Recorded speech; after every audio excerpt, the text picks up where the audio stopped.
tutaramenya ikintu na kimwe kuri Yesu, hari ikintu cyari mu mitima yacu twaramukunda. Kumukorera n'umuriro kandi atabintu byinshi cyane uramenya kuri Bibiri ivyo ivyita urukundo. Imana utiyumvira igihembo na kimwe, utiyumvira merci y'umuntu n'umwe. Ikibazo si n'abantu, ikibazo ni wewe nyene. Hinduka wewe nyene hejuru ubikemura indani. Urabiza ati uyu muzi nawe uranduye, igiti ntikizosubira kunana. Ubwira uza aho nyene wumvise Imana.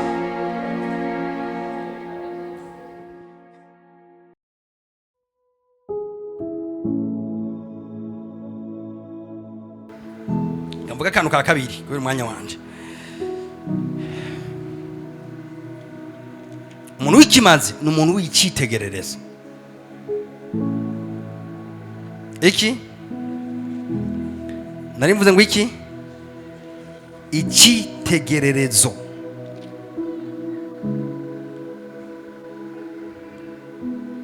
Bugati icitegererezo. Somera Tito 2:7. Kabiri umurongo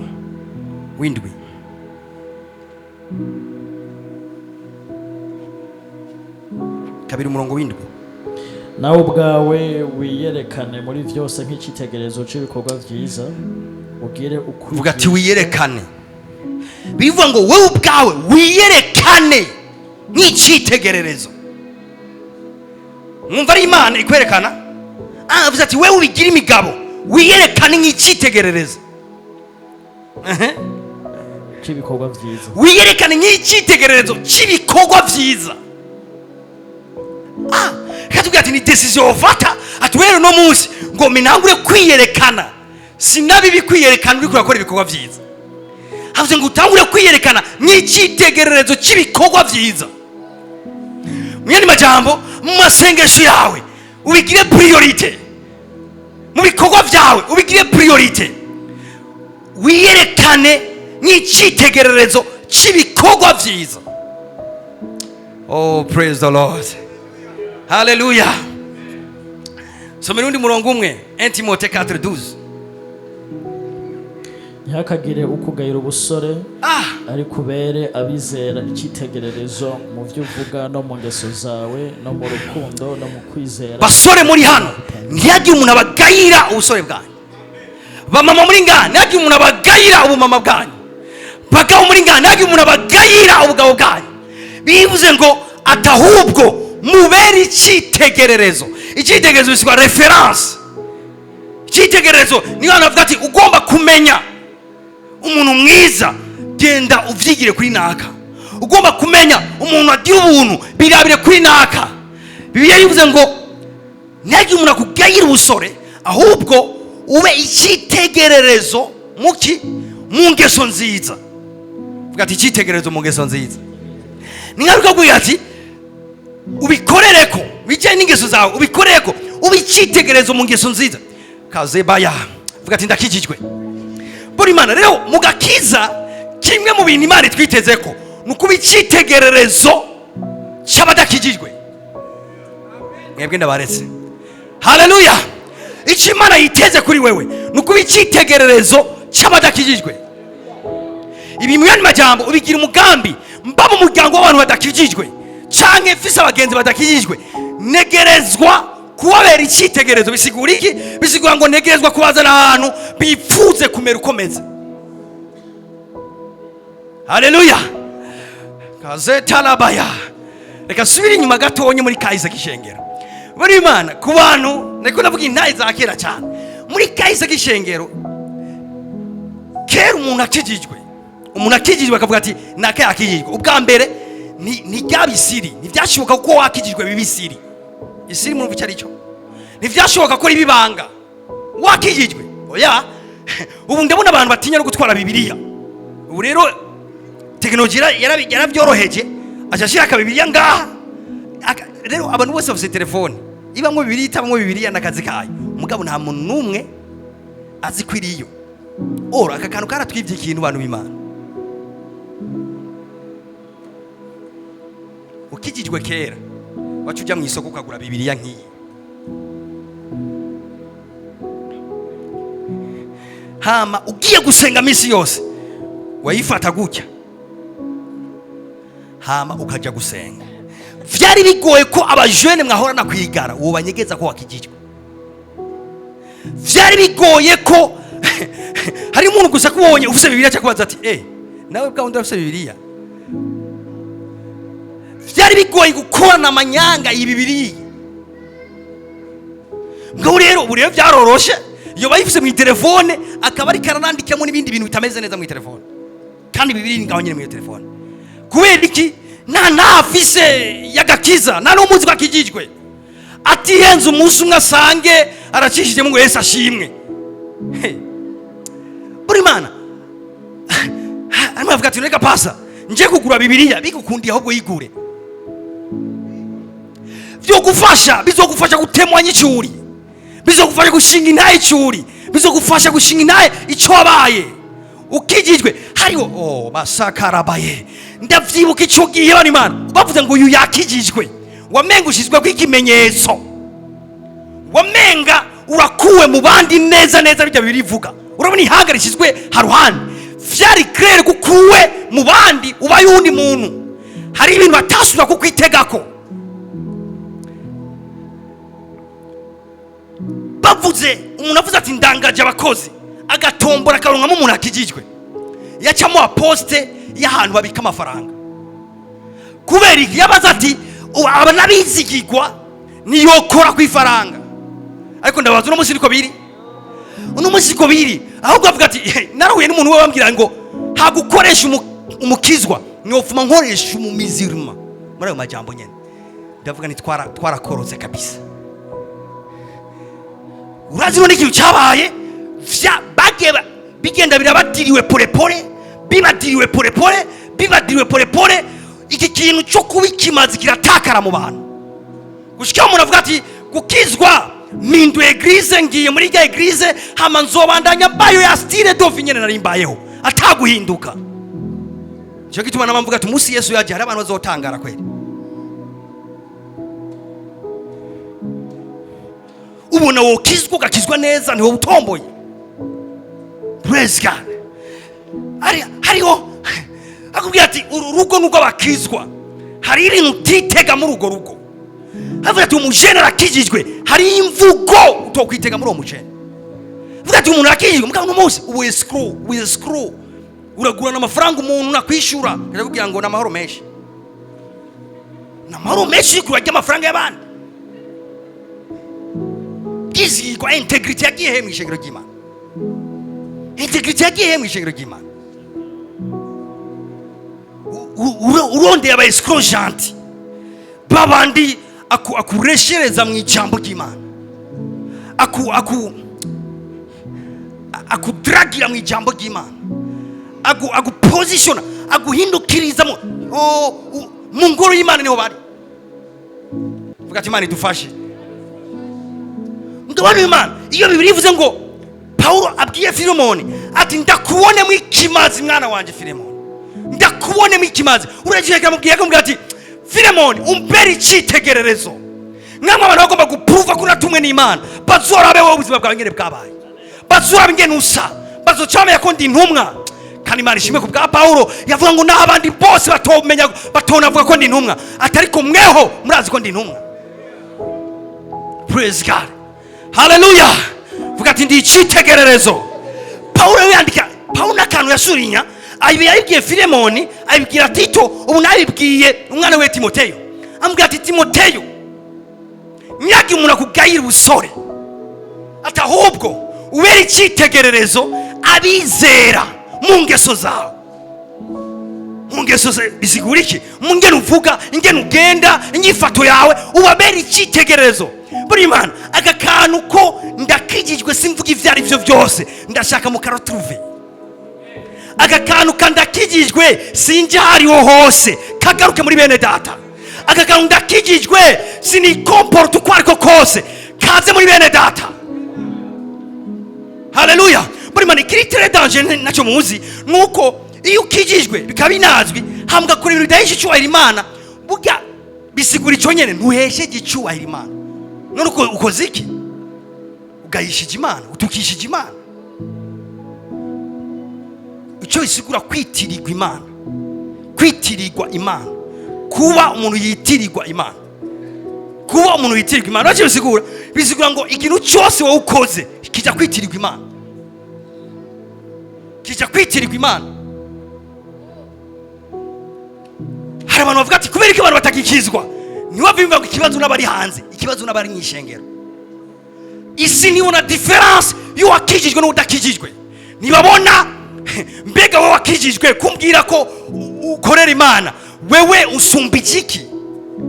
Usa gute? Umeze gute? Ko duhurira mu makona amwe.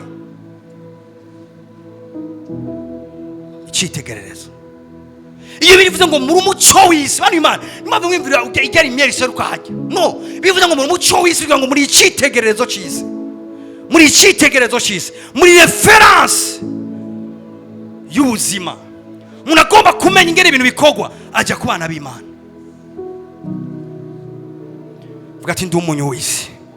Haleluya. Vuga ati ndi umunyu w'isi. Sindi ko noswa kuronka mwishengero abizigirwa. Umuntu yosigarana amafaranga akabaza ati nzogaruka ndatora kwiye. Umuntu wogurana amafaranga nta kibi kimwe mu kugurana, mugaba akagurana abiza ati nzoyishura. Abantu bashobora kubaho bavuga ati nshaka guheja icyubahiro Imana. Urumva aka kantu, nshaka guheja icyubahiro Imana, sinkiganza, simbayo ku bwanje. Paulo ngo icyatumye apfira bose nugira bariho babe batacinezereza, ariko baba banezereza wapfiriye akabazukira. Icyitegererezo kandi manteko rabaya alabasharamane.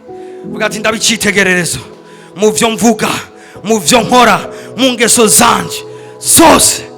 Acavuga ngo sivyo gusa, mu bicyitegererezo, mu kwizera. Ati dushaka, urazi igituma yatanguye ku ngeso, ni kubera uvuze ingeso mbi ni wowe icyitegererezo mu kwizera. Yavuze ati mu bicyitegererezo mu ngeso zanyu, hama muri icyitegererezo mu kwizera no ku mutima utanduye, mutima uri pire. Uyu yari umujene bano Imana na Yesu zirimo. Uyu yari umujene bandikiye yitwa Timoteyo. Timoteyo ndakwandikiye ubicyitegererezo. Finally birashoboka ko umujene ukagendana n'Imana ukijijwe, ukagendana n'Imana imyaka 10 ukarongora, hamagendana n'Imana ugasaza, hama tukaguherekeza tugiye kubika umubiri wawe, tuvuga ati kuvyo kuri uyu muntu yari umukizwa. Igari nazi dukora no gushinga, zisigaye dukora gushinga iyo duherekeje umuntu. Ukimvira ati mbeyashe ndashinga naye ko agiye mu ijuru cyane, ugasanga yarahagaze gutya, kuguru kumwe kuri muri eglise kundi kuri mwisi. Na sura y'abana b'Imana afise, nasa n'abana b'Imana. Umuravye ngiravuga ngirakora, nasa n'abana b'Imana. Haleluya. Vuga ati ndabikorerako ntabicitegererezo. Makeba rositaraba. Ndakunda Daniel. Reka ndawusome umurongo kweli.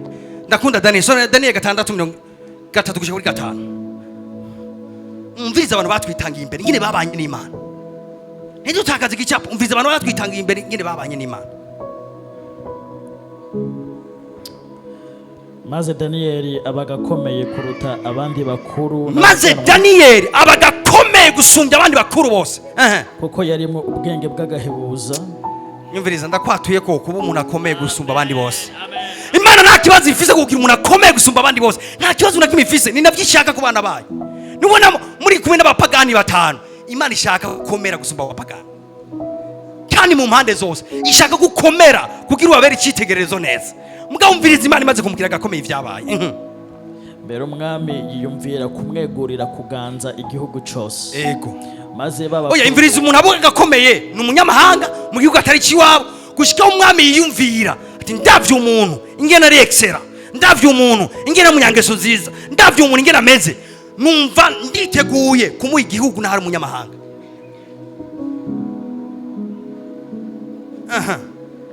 maze babakuru n'abaganwa bahera ko barondera urwitwazo rw'ico borega Daniyeli ku vy'igihugu ariko bamubura ko urwitwazo na rumwe canke igitiriganye kuko yari umwizigirwa ntaboneke ko amafuti canke igitiriganya na kimwe. Ndabibutse ko uyu muntu ari mu isezerano rya kera. Mugabe bivuze ngo umunsi umwe bararondeye ikintu bomurega ku mwami, baragihiga, baramugenzura ingene aryama basanga nta kosa ririmo, baramugenzura ingene akora basanga nta kosa ririmo, baramugenzura abo baganira basanga nta kosa ririmo, baramuraba neza baravuga ati turabuze ikintu na kimwe twomurega. Ndakwipfurije ubwo buzima mu izina rya Yesu. Ibaza umuntu boraba ku kazi ati uyu muntu turagomba ko akoroka, ega bagomba kumurega, umwami yamaze kugira imigabo yo kumuha igihugu, avuga ati kugira umuntu tumukorore ivuga ko tumuteranya n'umwami, hama baca baragenda barondera ikintu bomwagiriza kugira bagishira umwami, barakirondera mu ngeso ziwe barakibura, barakirondera mu vyo akora barakibura, hama bamaze kubibura umviriza ikintu baciye batora, umugambi baciye batora. Bukeye aba bagabo baravugana bati nta gwitwazo tuzoronka kuri Daniyeli shiti tururonse mu vyagezwe vy'Imana yiwe. Barabura ikintu na kimwe bomukema gushika bavuga ati ikintu cyonyine twomuhora no gusenga, ikintu twomuhora ni vyagezwe yubahiriza, ikintu twomuhora ni jambo rimwuzuye. Ati tworonka umutego mu vyizerwa vyiwe twomutora. Birika kivuga ngo muri mwebwe ntihagire wahora ubusambanyi, muri mwebwe ntihagire wahora ubwicanyi, muri mwebwe ntihagire wahora ikindi, ngo ariko ngo nibabahora gushingira inaye Kristo ngo munezerwe muhimbagwe kuko imwemu y'ubwiza izobikwa imwebwe. Ubiziga imwemu y'ubwiza uyibona ku muntu, si umuntu ariko arahora ivyaha yakoze, n'umureka hogwa Kristo, mureka hogwa kugororoka. Birivuga ngo uwo muntu imwemu y'ubwiza izobikuriwe. Aha navyo amakonfesio birimo ni viwayeho, ni determine imwemu iri hejuru y'ubuzima bwawe, niwerekana imwemu iri hejuru y'ubuzima bwawe viwayeho. Raba uyu mugabo rero baramwiga ko bararaba hagendera ivyo avuga ngena akora, basanga nta cyitwazo na kimwe boronka kugira bamurege. Avuga ati kugira turonke ikintu twamurega arakunda gusenga, kugira turonke ikintu twamurega arubaha Imana, kugira turonke ikintu twamurega akunda ijambo n'ivyagezwe vy'Uhoraho. Ati kubw'ivyo tukaronka mu cyitwazo tuzomufata. Ndagusengera nibagufata bazogufatira icyo nawe, bagufate kubera ukunda Imana. Mgaragomera kubwire ngo nabo bagufata kubera ukunda Imana ntibazogushobora. Daniyeli ntibamushoboye, Shadraka Meshaki na Abednego ntibabashoboye. Kubera iki? Utaratandukana n'Imana mu ijambo ryayo, nayo nizokwigera itandukana nawe. Naho kwisanga mu gogo intambwe, izo ntambwe zoziba iminwa, zoziba iminwa. Urazi igituma none abantu Satani batore ashakiye n'abakozi biwe bari muri publicité y'ibikorwa vyiwe.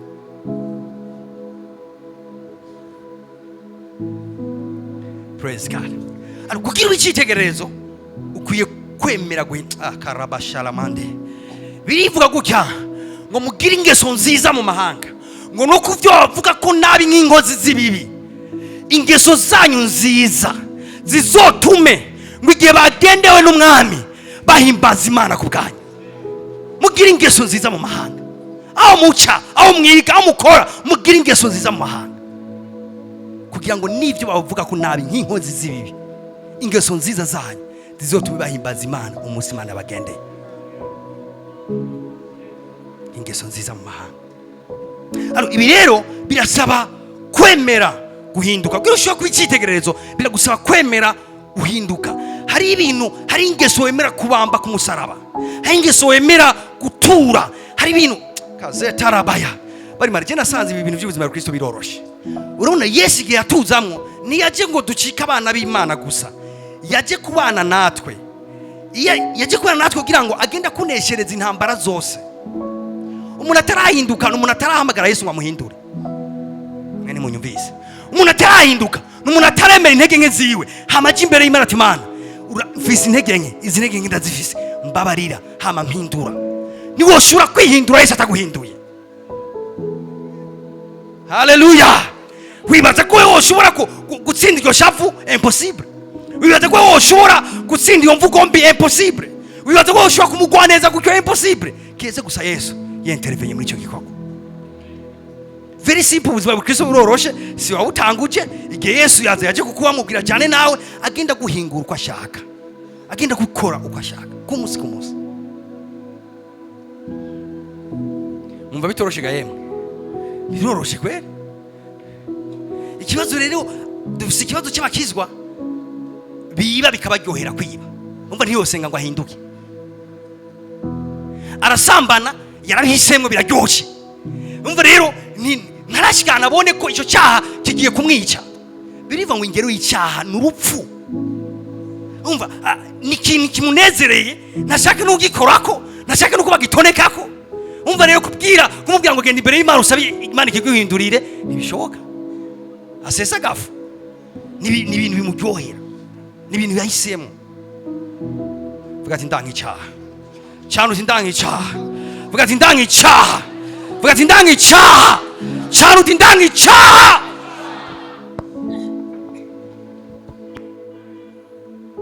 Haleluya. Vuga ati icyitegererezo. Bigusaba kwakira guhinduka, kwemera ugahinduka, kwemera Yesu agakora ku ngeso za kamere zawe, kazikorako, akinjira mu mashambure kanaka agahindura.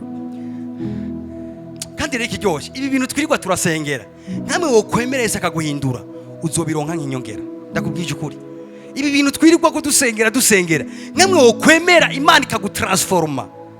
Very simple, ibintu zobiguha byoroshe.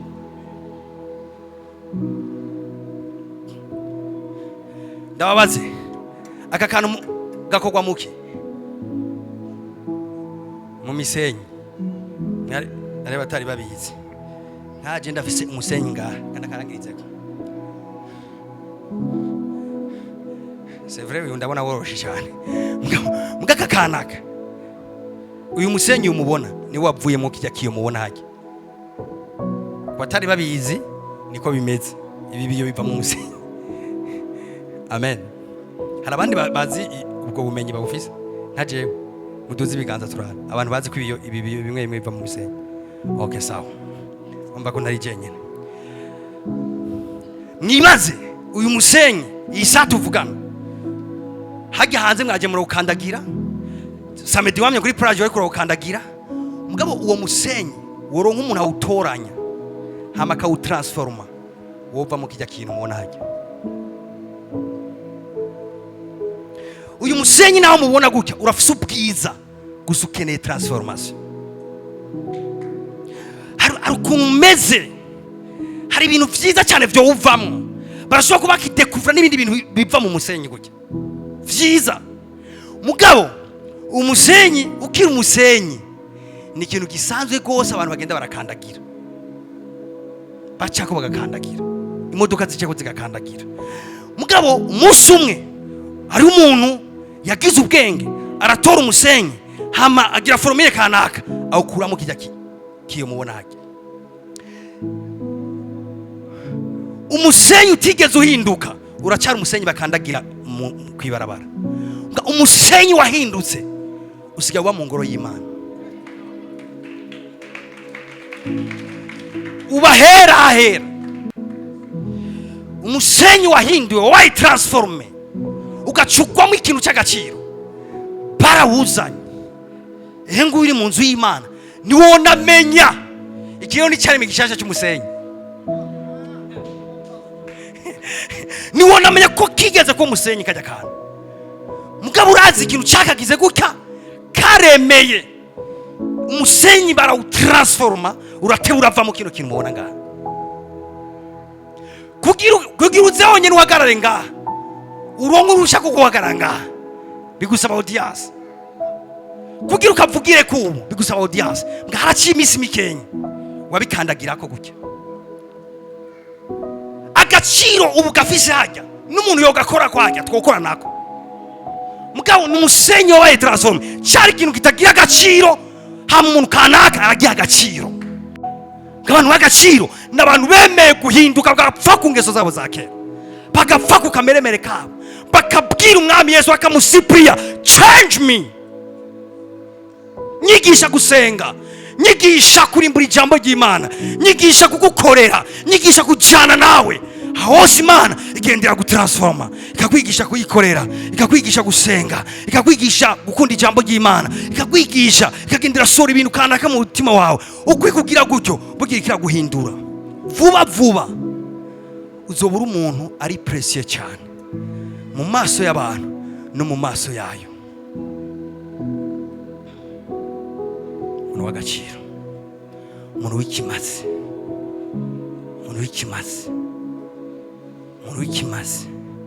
Bitangura no kubishaka, bitangura no gushaka kuvuga ati saha gusa, bitangura no gushaka kuvuga ati burya ndashaka kwa avansa encore.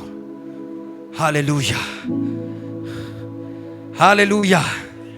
Hari abantu muri ino saha bashaka guhindurwa n'umwami, hari abantu bashaka guhindurwa n'umwami. Mumbwira amena, amena. Ntabwo ndababwiye muri iminsi 21 tumwe gusenga no kwisonzesha, umwami ugiye akora umurimo muri twebwe. Niwihute, Imana kajyo iguhingure, Imana kajyo igucure, Imana kajyo ikugire mu wishaka kandi nezerere. Imana kajyo, Imana kajyo niwaze ngo arayinaniye. Ahantu honyine wonanira Imana ni kuyima kajyo. Uyihaya kajyo iyo bucya wose nuri umuntu mubi nka Sawuli, muka ijoro rimwe yari muhwanije. Iyo bucya wose n'umuntu mubi nka Rahabu, mugabo ijoro rimwe Imana yari muhwanije. Imana ishoboye kuguhindura pepoti ngene umeze, ishoboye kugira undi muntu mushasha ku buryo abo mu rungano rwawe bibaza ati uyu niwe canke n'ikindi kirema. Reka twibaze, mbega iyo muri ino generation yacu twatura ngo ndi cyane mu gishasha, uretse iyo confession, eske abantu barabona kuri cyane mu gishasha? Uretse iyo confession bizare abantu ni juste bazi ko turi vyangwe bishasha, juste kwera confession tuvuga we are new creation. Ngabo eske ubwo bushasha bw'ubuzima, abantu barabona ubwo bushasha bw'ubuzima? Niye nawe ufise ko warahuye na Kristo Yesu, niye buzima, nike kintu, niye nyungu maze kuronka ko warahuye na Yesu. Agakiza na mambo yango ni testimony, agakiza ni ntahe, agakiza ni vyo Yesu yakoze mu buzima bwawe. Amen.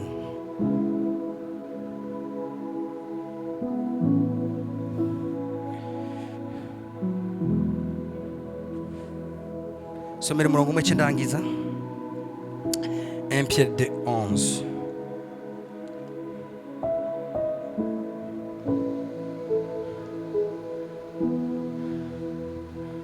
Oh my God. Basesa igihe icarico n'ibimenyetso byacu. 1 Pierre 2:11.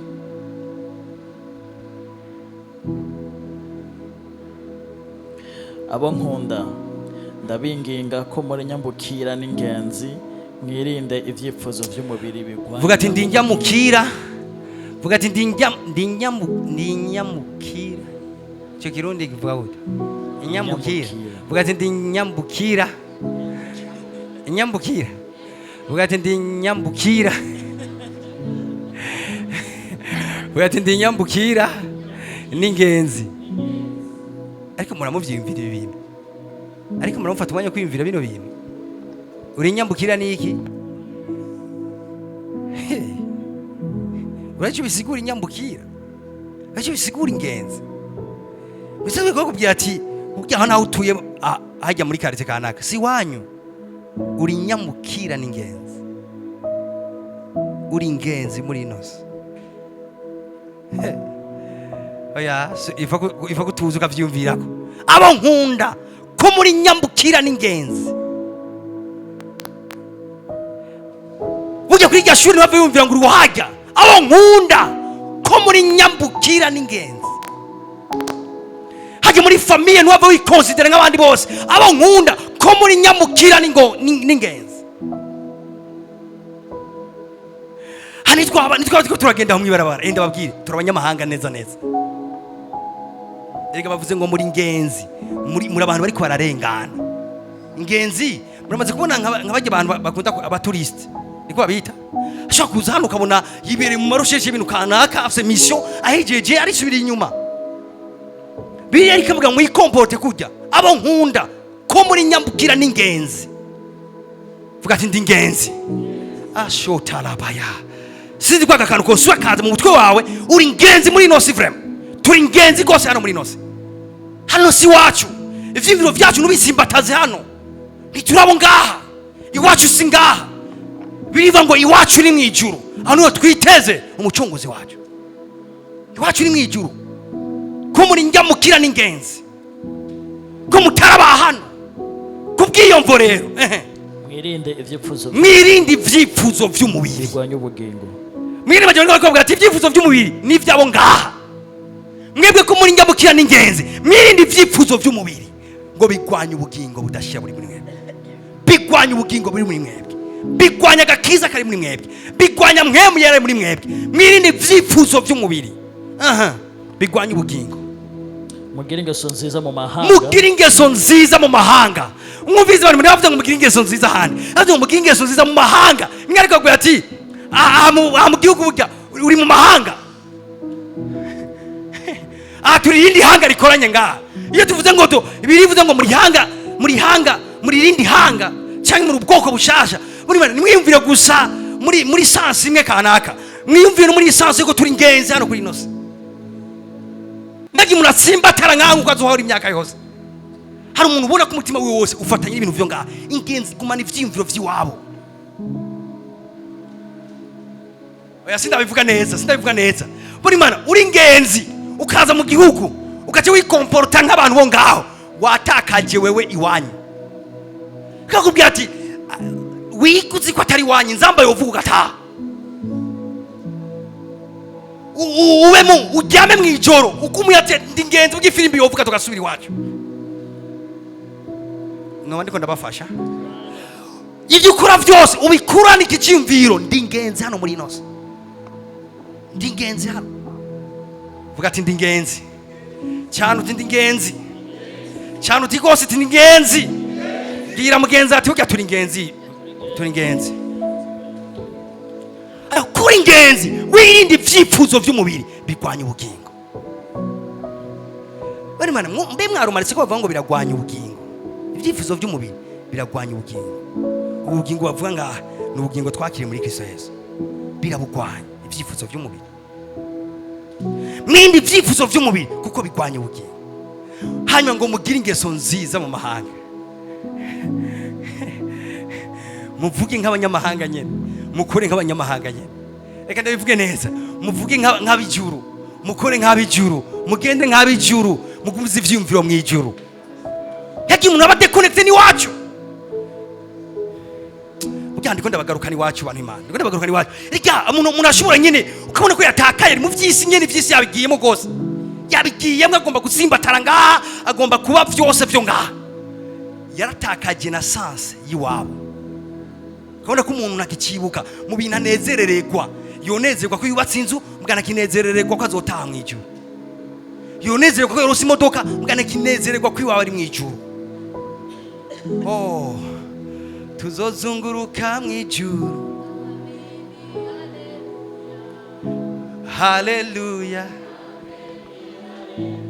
Tuzonezererwa mu ijuru. Amen. Yeah, hallelujah. Yeah, dun dun dun dun dun. Amen. Hallelujah. Hey, hallelujah. Amen. Hey, tuzosimba simba mu ijuru. Amen. Hallelujah. Hey, hallelujah. Hey, tubonye Mose. Tubonye abera. Hey, tuzozunguruka mu ijuru. Amen. Hallelujah. Yeah, hallelujah. Amen. Hallelujah. Yeah, hallelujah. Amen. Hallelujah. Hey, hallelujah. Amen. Hallelujah. Hey, tuzonezererwa mu ijuru. Amen. Yeah! haleluya, Amen, hallelujah. iye haleluya, Amen, hallelujah. iye haleluya. Reka nibutse abantu mugenda na frustration mu mutima kubera utararonka ibintu byo hano mu isi. Reka ndababwira ngo mwijuru tuzonezerwa, mwijuru ariho umunezero tuzogira, uzotwibagiza amarira yose twagize muri ino si. Hagiye mbona ndaho umukristo nkabona umuntu arambaza ati none kwizera Imana byamariye iki? Kwizera Kristo byamariye iki? Urazi ikintu afatiye ko akazi karatevye kuza, ikintu afatiye ko yatevye kuvyara, ikintu afatiye ko yatevye kwishuka ibyo yasengeye. Waruzi ko Yesu yaje kugira uronke uruvyaro, Yesu yaje kugira ngo ubuzima pwe, yaje kugira uzotaye mu ijuru, uzoze muri cya gikorane cy'abera, muzohurira nayo na Mose na Eliya na Aburahamu mwana matushe bakubwira ngo uratabarutse.